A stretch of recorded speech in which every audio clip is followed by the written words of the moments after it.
201 in Harlem. Going to use to prove that you can use new legislation and change the conditions that our people face in the South. So instead of legislation, in my opinion, it takes education.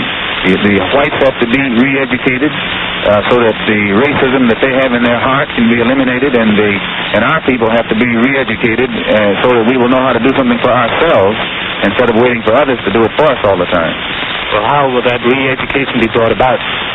Well, just as in World War II, this country could use its news media to propagandize and make the whole American public love the Germans and the Japanese, rather love the Russians and the Chinese and hate the Germans and the Japanese. And then after the war, they changed it and made the American public love the Germans and love the Japanese, hate the Russians and hate the Chinese, which shows that they can make the American public love whom they will and hate whom they will. And that same process can be used to re-educate the American public and show white people how to love black people and show black people how to do something to stand on our own feet and solve our own problems. The black man doesn't have to be taught to love the white man. The white man has to be taught to love the black man. Or at least, do you think the Civil Rights Bill, when it's passed, is a sign of better times for Negroes in this country? No. As I said before, the legislation won't solve our problems. New York City has all of the laws. It has FETC. And still there's job discrimination in this city.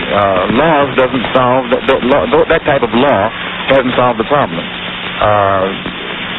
And it's the same with education. It's the same with the segregated educational system. It exists here the same as it exists in the South. Now, the law here is on the side of an integrated school system, but you still don't have an integrated school system. What do you think of Senator Goldwater's stand on the Civil Rights Bill? Well, he's probably being more honest than the other politicians are. Even though his stand is the wrong stand, and it's an unjust stand, still he's being more honest than the other white politicians are. I don't think that in his heart, Lyndon B. Johnson's stand is any different from Goldwater's stand.